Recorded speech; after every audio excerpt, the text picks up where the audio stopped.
Hey, I'm making this video, and like usual, I think it's a whisper to a scream, because if people were able to grasp fairness and logic and civilities and true democracy anymore, I wouldn't be making this video to begin with.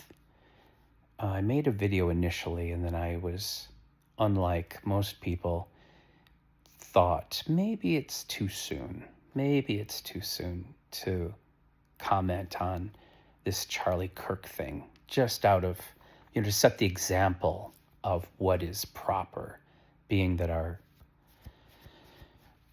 commander-in-chief and his people are such graceless monsters, as was Charlie Kirk. Now, I don't have to state the obvious. People should have the right to speech, of course. But at the same time, his beliefs were literally paralleled white supremacy, Ku Klux Klan, Nazis.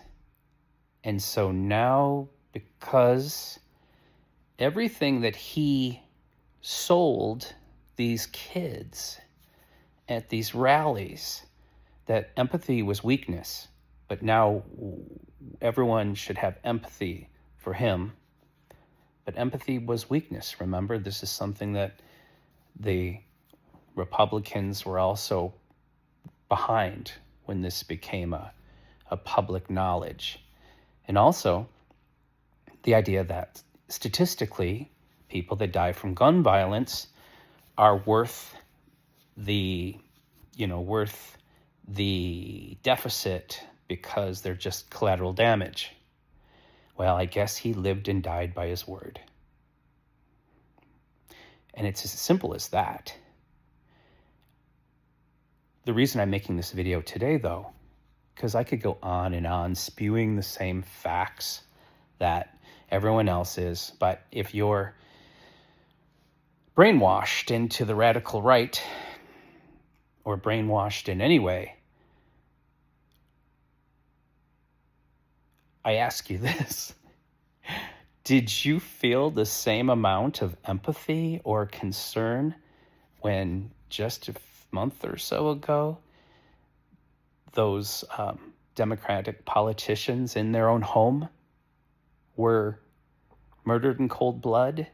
And do you realize it's kind of disproportionate how many people have been killed in political violence, not including January 6th, the last couple years?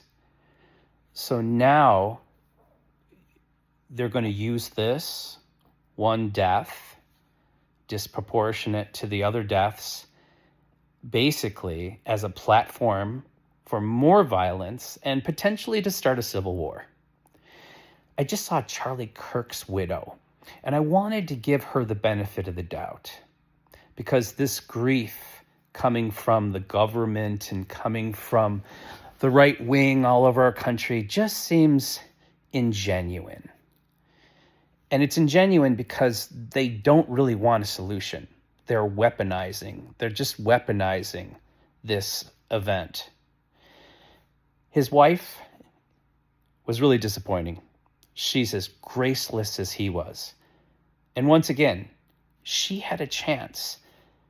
She had a platform that if she was actually a Christian, and not a Christian nationalist, and I'll get back to that one, she could have today stood up there and spoken against political violence to settle things down and start to put people back in perspective and bring them together, just like Donald Trump could have. But they have a motive, and their motive is war. Why do you think Donald Trump is suddenly everything's war? He gets a hangnail. He's going to declare war on his own goddamn foot.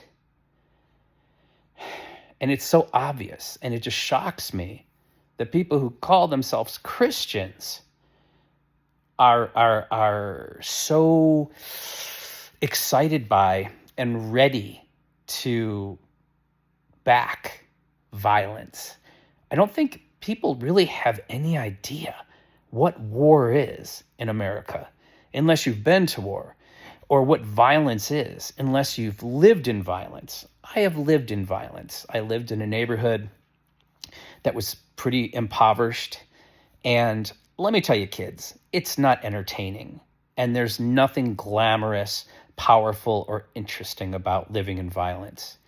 And it just sickens me that this is being allowed.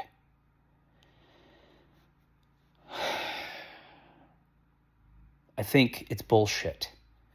I think it's bullshit. Complete bullshit.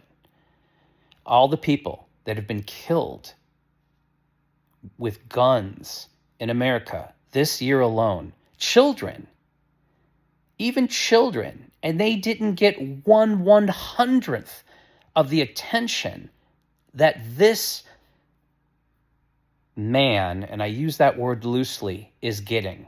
It has nothing to do with him and that another American has been shot. It only has to do with the fact that not Republicans, not true Republicans, because I'm not going to fall into that bipartisan separation bullshit.